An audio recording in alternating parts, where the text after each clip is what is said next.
Salut les amis, alors là on se retrouve dans mon atelier. Je vais en profiter pour vous montrer ce que je suis en train de préparer en ce moment.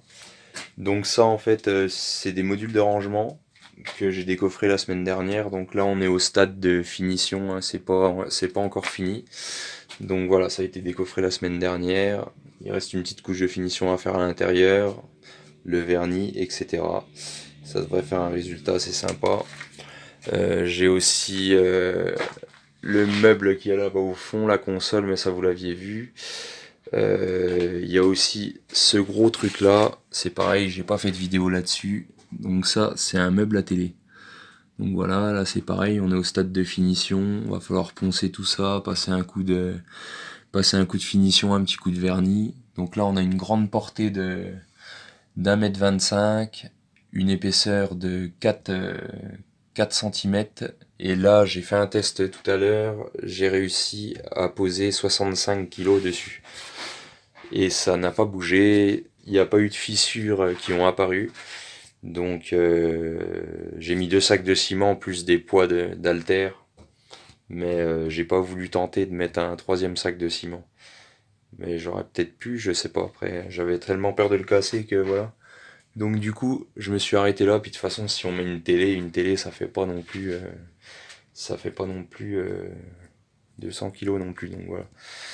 Donc voilà pour les pièces en béton. Là aujourd'hui, la vidéo, ça va porter sur cette machine-là, sur ma petite scie à onglet Metabo.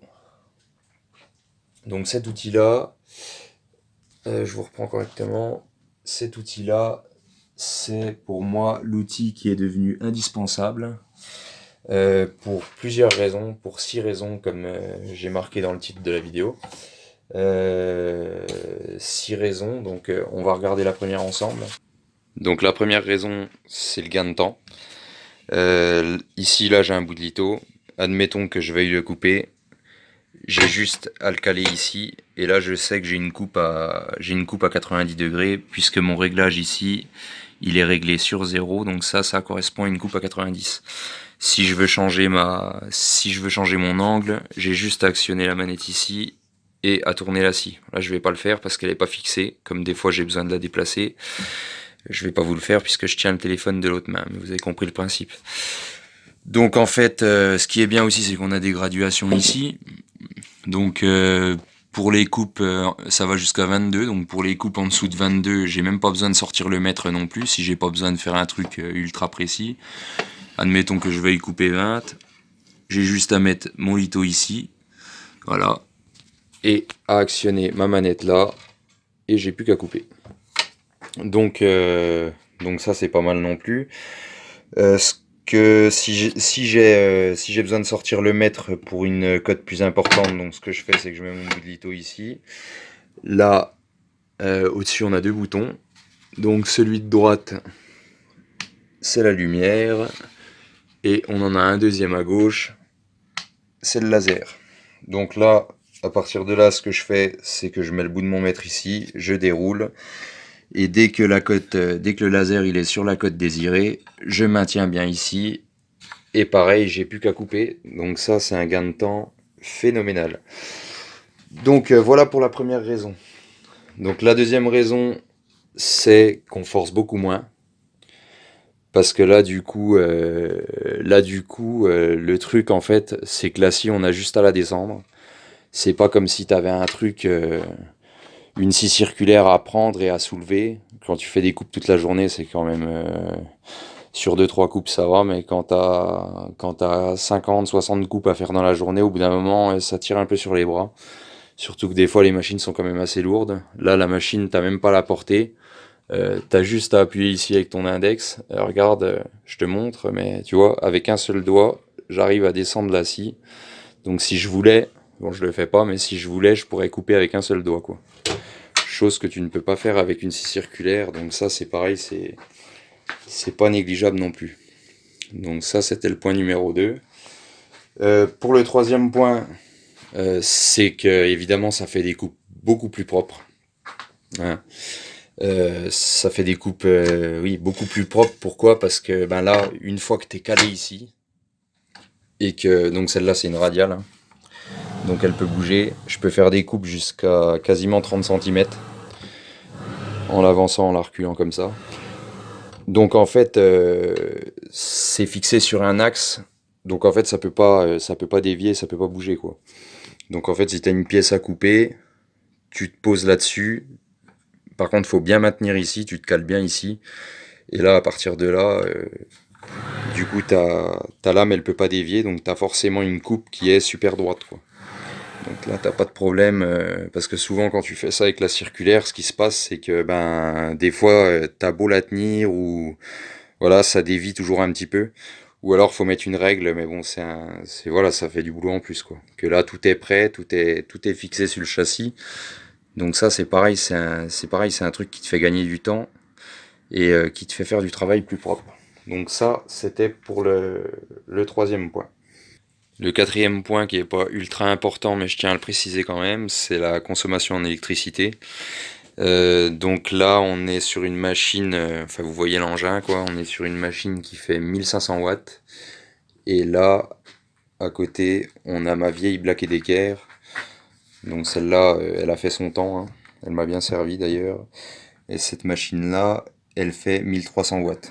Donc comparativement par rapport au travail fourni avec cette machine-là, voilà, par rapport à celle-là, on est sur 200 watts de plus, donc c'est pas très, voilà, c'est pas énorme quoi. Donc le jeu en vaut la chandelle. Donc ça c'était pour le quatrième point. Donc le cinquième point, donc en plus de pas consommer beaucoup plus qu'une scie circulaire classique, et ben ça coûte pas non plus beaucoup plus cher. Parce que là on est sur une machine que j'ai payé 199 € à Casto.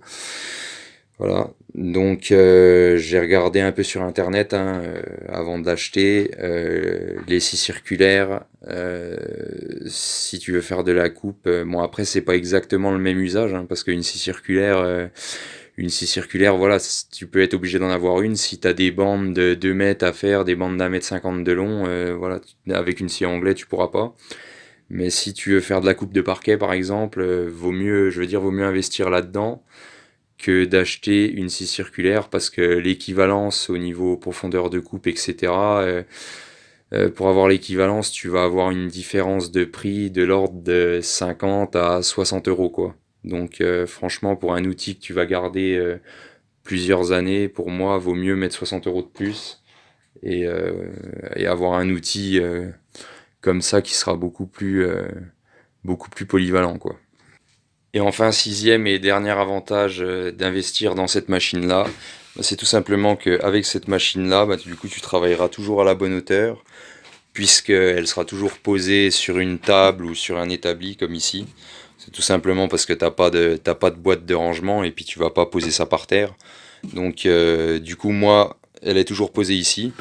Donc dès que j'ai quelque chose à découper, je pose ma pièce dessus, j'allume mon laser, ma lampe et c'est parti.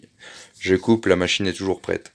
C'est pas comme avec la circulaire où t'es obligé de sortir ta rallonge, ensuite tu sors ta circulaire.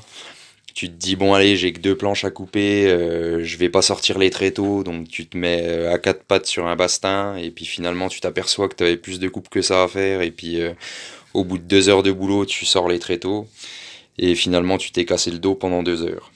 Donc ça, pour moi, c'est le dernier avantage et je pense que c'était important de l'énumérer puisque c'est quand même pas négligeable d'avoir un truc qui est déjà installé et qui est prêt à faire son travail. Donc voilà, j'espère que cette vidéo vous aura plu et que ça va vous motiver, vous les bricoleurs, à investir dans une machine comme ça. Et je vous promets que vous ne serez pas déçus. Donc il y a une dernière chose que je voulais montrer pour faire les coupes à 45 par exemple. Donc ici, la manette n'était pas verrouillée. Donc là c'est verrouillé comme ça. Donc ici vous avez juste à descendre la manette ici. Voilà. Et ensuite vous inclinez votre machine comme ça qui va se bloquer automatiquement sur 45. Et ensuite on reverrouille. Voilà. Donc là ensuite pareil, on a juste à descendre la lame et à couper et je vous garantis que ça fait des coupes qui sont parfaites. Donc voilà, si cette vidéo vous a plu, n'hésitez pas à vous abonner, à mettre un petit j'aime, ça me fait toujours plaisir. Et ce qui fait surtout plaisir, c'est de voir le nombre d'abonnés qui monte en permanence. Donc continuez sur cette lancée-là et je vous dis à bientôt les amis pour une nouvelle vidéo. Ciao!